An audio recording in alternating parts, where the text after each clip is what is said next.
Okay, so getting back into our coverage over Spawn for Spawn Sundays, we actually do pick up with Spawn talking to Terry over the phone about Major Forsberg. Now, when it comes to Major Forsberg, he was actually a guy who has connections to Jason Wynn. And what I mean by that is, we had learned that Jason Wynn had killed off the Major's entire family. Now, we have no idea why Jason did that for, but after killing off his entire family, Jason had the Major locked up in confinement, solitary confinement for many years in a different country. Now Spawn broke him out, but Spawn was hoping that this guy could have something that could help him and Terry bring down Jason Wynn. Unfortunately, this guy has nothing that could possibly help Spawn take down Jason. At the same time, we have to realize that this guy's mental state is not really in the best position right now. Because he was locked away for so many years, his mental state just kept getting worse and worse. And the only thing that kept replaying in his mind is the death of his family, his son and his wife.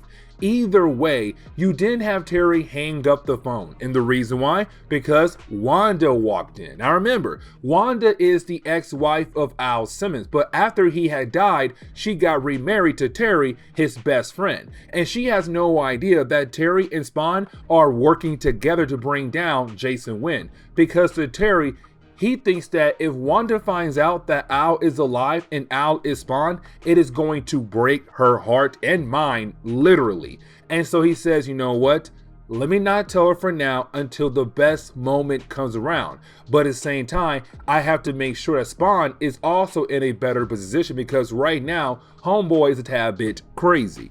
Now this is where you have Spawn be attacked by CyGorg. Now remember, when it comes to CyGorg, CyGorg is a cybernetic gorilla. And the only thing we learned so far about this gorilla is that technically he was some kind of military experiment where they were trying to give a gorilla cybernetic body parts to kind of enhance it to be used as a weapon in their war against other countries around the world. Now when it came to CyGor, it was supposed to have a combination of two brains, human and gorilla, except it was supposed to have 80% of human brains and then just 20% of a gorilla. The problem is though, it got 50-50. But we're also going to learn a whole lot more information about CyGorg, but also its connection to Jason Wynn. Yes, you heard that right.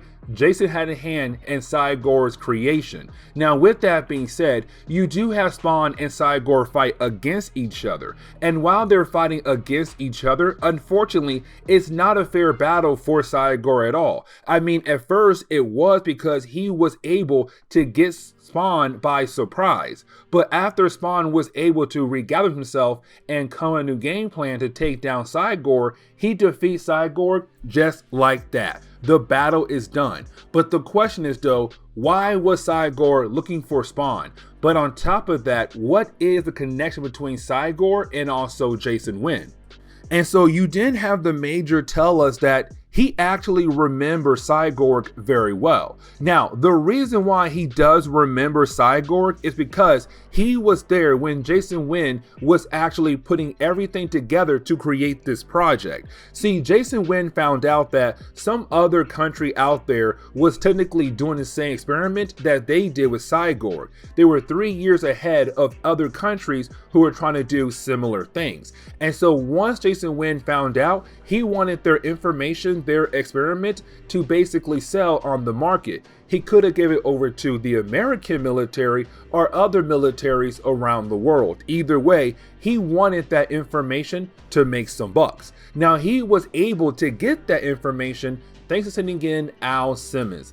Al went in there in that country, got that information, and brought it over to Jason Wynn. Now apparently right after Al was able to accomplish that mission, Al died. He was killed off by Chapel, who was ordered to kill Spawn by Jason Wynn. And we already know what happens next. Of course, Al came back to life as Spawn. Now the thing was though, because Al's death was so sloppy, there were a lot of questions on, was Al killed off on purpose by someone in the organization who wanted to get rid of him? Or was he killed by some random person on the street? Either way, there were a lot of questions that had to be answered. And we kind of find out that apparently Al Simmons had a unit. In his unit, somebody else kind of felt the same thing, that when it came to his death, it wasn't normal. And that was a character known as Mike Kanowski. And when it came to Mike, he began to look into Al Simmons' death. And apparently he knew that Jason Wynn was the reason why Al died. And he was going to tell the entire world. Until Jason found out that Mike found out. And so you had Jason killed off Mike, except he took the brain of Mike and used his brain to be part of the CyGorg experiment. And let's not forget, guys, like I said, when it came to CyGorg's brain, it's half human, half gorilla. That half human is Mike's brain.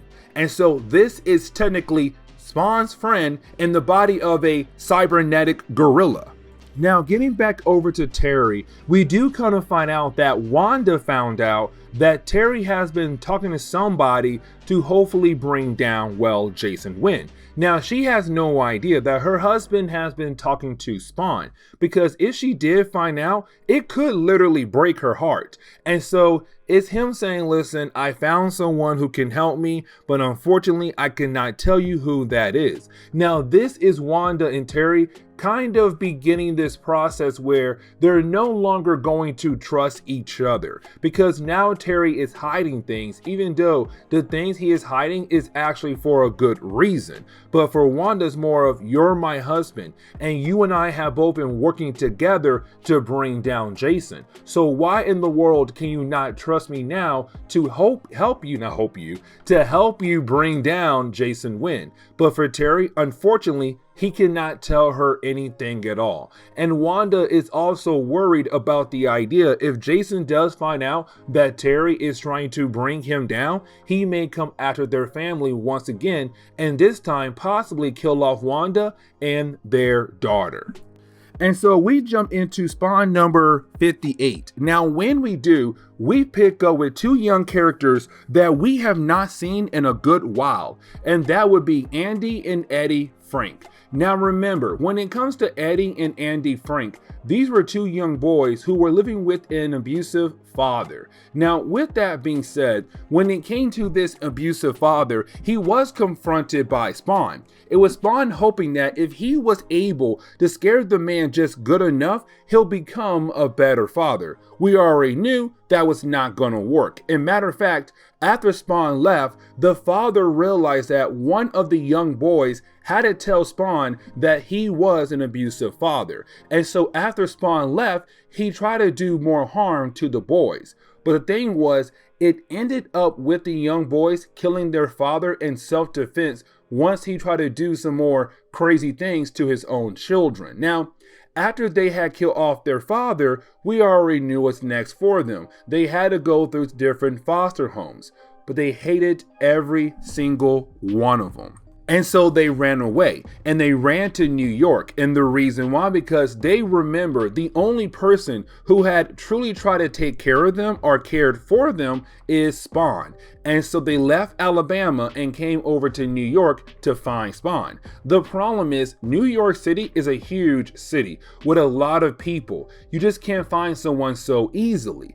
And so they ran into some drug dealers. Now, when it came to this drug dealer, he does tell the young boys, you can stay here, but you're gonna have to do some work for me to kind of basically earn your spot here in this place. And so when it came to the older brother Andy, he had to technically do some drug runs for this gangster just so that they have a place to stay.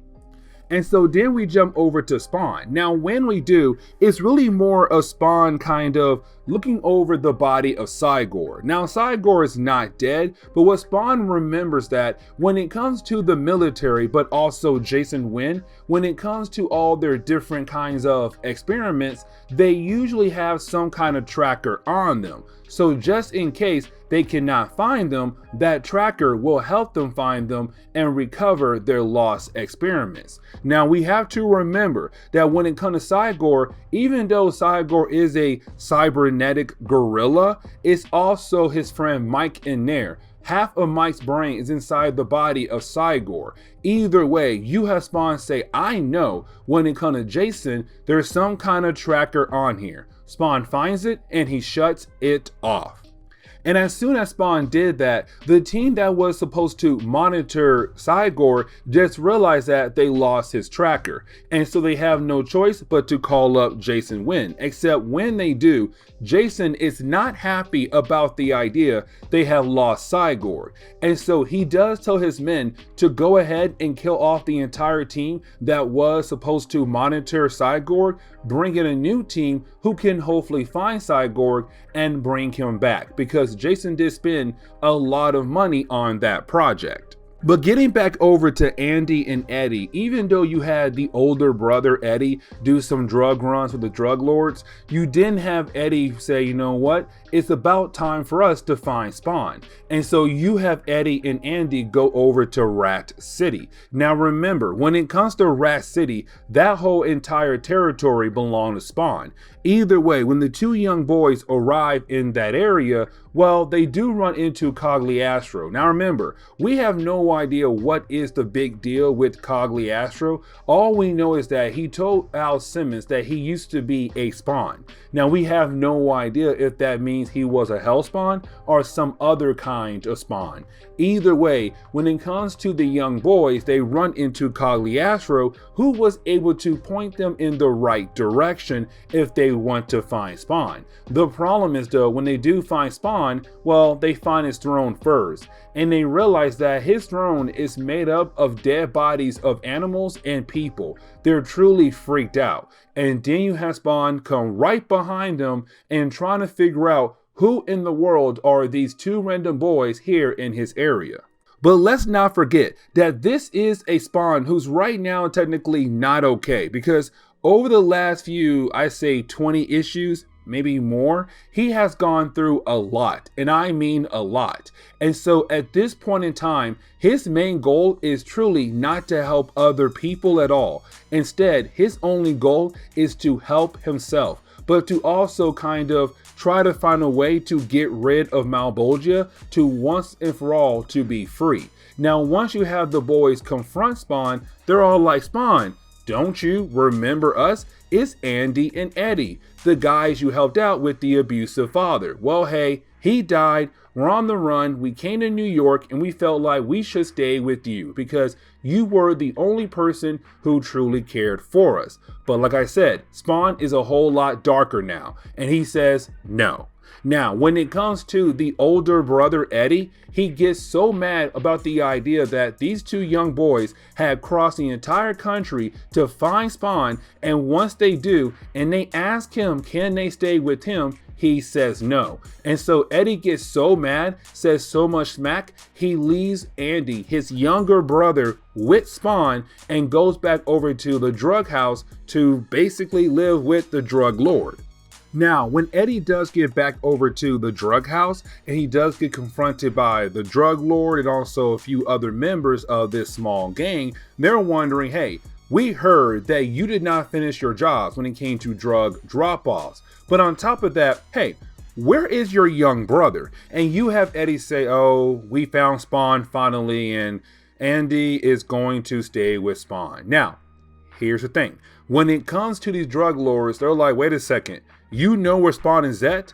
And we kind of find out that apparently this drug lord hates Spawn a lot because apparently Spawn has been ruining a lot of business for this drug lord. And so now he hears that some young boy knows where to find Spawn. He's all like, please show me where Spawn lives. I kind of want to have a few words with him. And you know, they pull out some guns. And so once you have Eddie actually take the drug lord and his fellow gang members over to where Spawn is staying at, well, they believe that they will be able to get the jump on Spawn. And the thing is though, as soon as they arrived, Spawn realized, oh hey, there's somebody here right now in my territory, and that is not okay at all. And so while you had these guys just walking around Spawn's area, well, Spawn begins the process of taking out guys one by one, up to the point where it is technically just Eddie and the drug lord, the leader of the gang, and they have no idea what Spawn did. Now, when they do find out, they do get a tad bit scared, but when it comes to the drug lord, he truly believes that he still should be able to take on Spawn, except he cannot. And matter of fact, at the end of the fight, that drug lord ends up dead and becomes part of Spawn's throne in some sick kind of way. Now, when it came to Andy, the youngest boy out of the two, he did get shot by the drug lord, but luckily he will survive. Now, at the end of the day, you do have the young boys realize that they cannot stay with Spawn because one, he's too dangerous, but two, they don't belong in New York. They belong back in Alabama. They still have a life out there. They still have the chance to turn their lives around. And so he does tell them, go back home and try to live a better life. You still had a chance to live a better life. Do not run away from your problems. And so they go back to Alabama. But this is where we are going to end today's comic book video. So please leave me a like down below and subscribe. But guys, see y'all next time. Later.